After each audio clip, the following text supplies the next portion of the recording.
All right, and we back on the forecast. Now, the NFL has decided to suspend Ezekiel Elliott for 6 games for alleged domestic violence. Now, as far as the NFL, me myself, I'm not watching it. I don't even see how I can watch it again. And these NFL owners who own all of these African Americans. Back out to our auctioneer, and earlier today, Al Wheeler auctioning off Antonio Brown. Next up for auction, we got Antonio Brown. Do I hear $20? $20, look at the one, look at the one, two. 22, look at the three, bid three, look at the four, bid four, look at the five, look at the five, look at the five, six, seven, look at the eight, look at the eight, look at the eight, now nine, bid $30, bid one, two. 33, look at the one, bid four, look at the five, $35, look at the $6, now seven, eight, 38, look at the look at the now nine, $40, bid one, $41, bid two, three, four, five, $45. We all learn all done. Sold $44 to the man up front, the crazy man, wild man. Next on the auction block, we got Odell Beckham Jr. Do I have $15? $15, they're going to 15, 16, 17, they're going to $18, now 19, going to be 20, 21, we're going to 2, 3, $24, bid 5, 6, 7, 27, 28, they're going to bid 9, 9, going to be $30, bid 1, 31, they're going to $31, $1, they're going to buy $30, bid the 1, 2, 2, 3, 34, 34, y'all learn all done. Sold 34 to Shiny Top, $34. And just knowing the fact that every time these people get on the field, well, yeah, they could get killed on any given play. Not only that, but what's going on with this whole CTE thing that's coming out.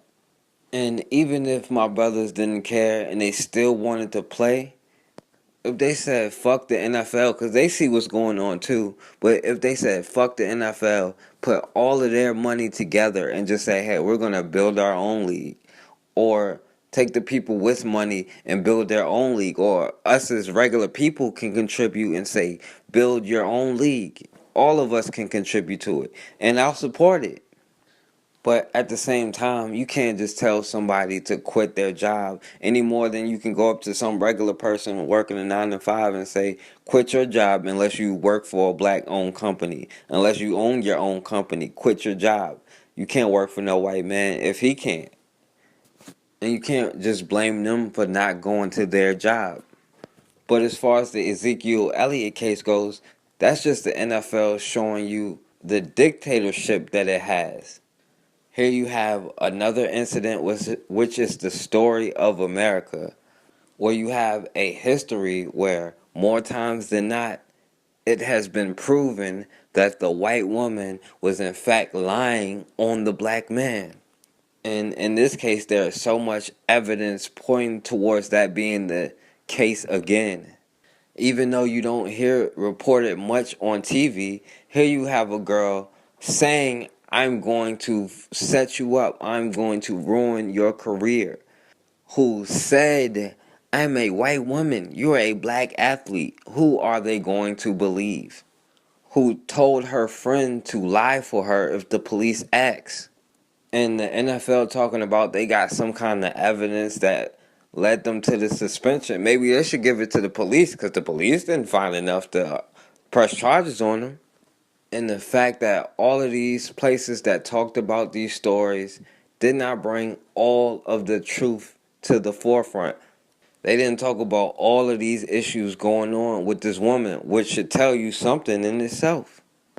And, thanks to our ancestors, at least he wasn't charged, because before they probably would have just hung him. But thanks to our ancestors, at least the police actually did investigation and found out, hey, well, she's probably lying, so we can't really charge him with anything.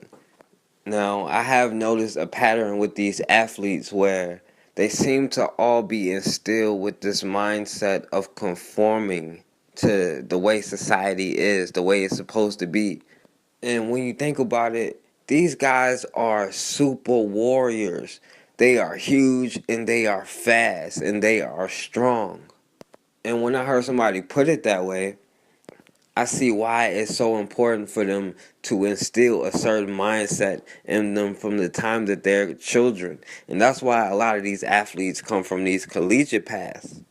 Because if they were to ever realize that they are the NFL, and if they were to ever say, fuck it, we just gonna do our own thing, then the whole system would collapse. How do you feel, Tim, about Marshawn Lynch choosing not to stand for the national anthem?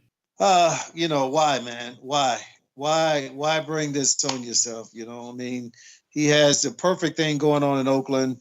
Why bring negativity to this incredible positive situation? So now you got Jack Del Rio on skates trying to figure out what to say.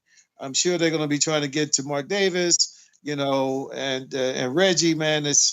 I don't know. I just don't get it. I understand these guys, man. They trying to make statements and they're trying to, be a part of this world. But football is where people go to get away from all that stuff. Should Marshawn stand next week? I hope so, man. I hope so. I mean, I hope this is a preseason thing. He's not suiting up. He's not whatever. And I just hope he's just ignoring it from that standpoint. But I just would hate to see this season be marred with people protesting him and all that kind of stuff. And we wonder why these players say the things that they say. They suffer from severe Stockholm syndrome. And they get them to chase after all of these white women, marry these white women, and then when they divorce them, now all of that NFL money is going back into some white household. And brothers, I know that there are attractive white women, all right, and we are men, but we are at war. And this is a war strategy that has always worked. And the outcomes that we have had when we deal with white women have not been good for the most part throughout the complete history of America. So how could we expect any different now? And I personally won't be satisfied until black men and white women get the same treatment in society. When you look at the sentencing gap, white women do the least amount of time, black men do the most. And I know everybody want to talk about patriarchal society and, the white men are responsible and we definitely should keep them in the spotlight. But no one ever brings up the role that white women have in all of this. They are the backbone of the white dominant society, if you ask me. When it comes to civil rights, it is white women who benefit the most. They love to say affirmative action. We did that for black people and you're still complaining. When really it says minority. And minority is vague as shit.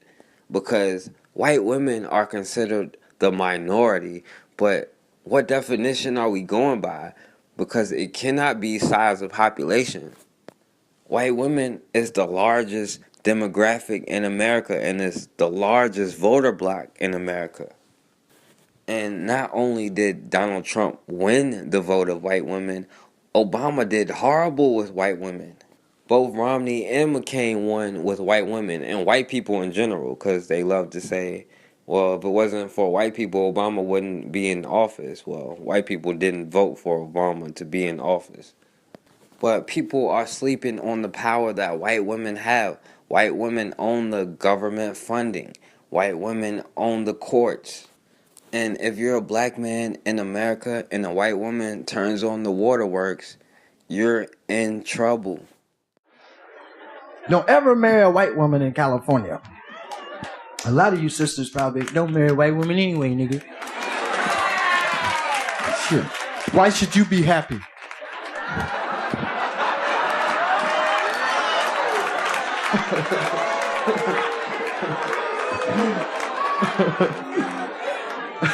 Sisters look at you though like you killed your mama when you're out with a white woman, don't they?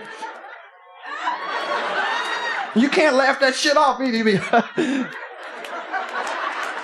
She's not with me.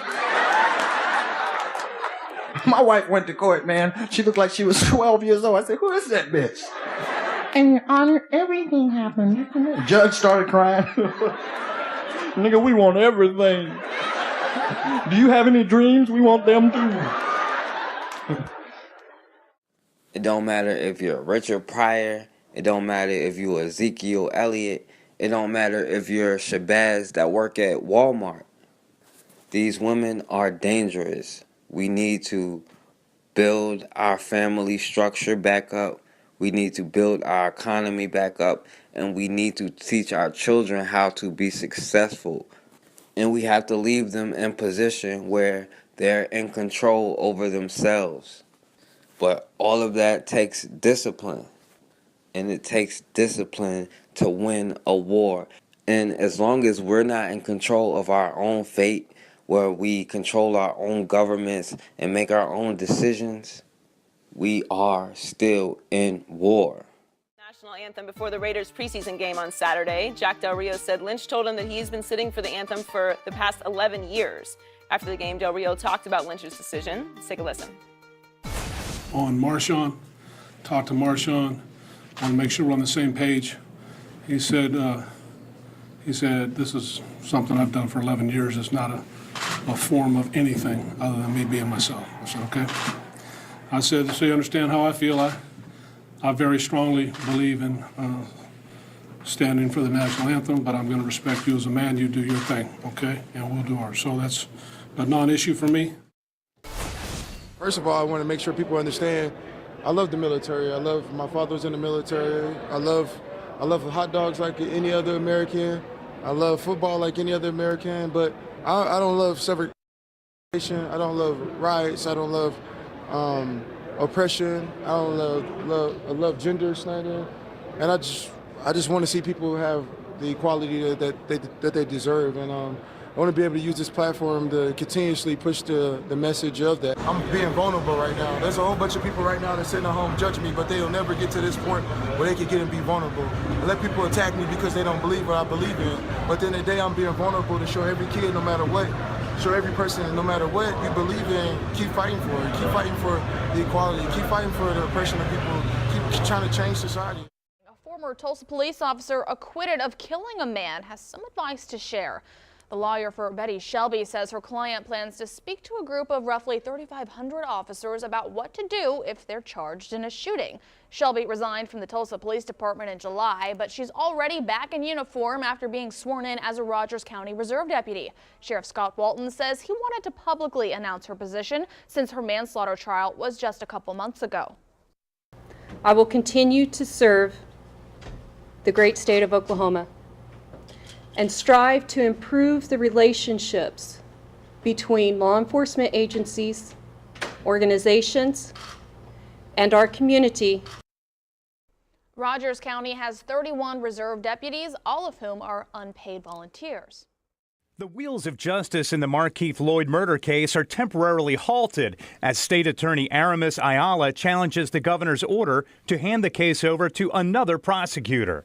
Ayala refuses to seek the death penalty, which is drawing the ire of Attorney General Pam Bondi. Her job is to uphold the laws of the state of Florida and the citizens of Orange County.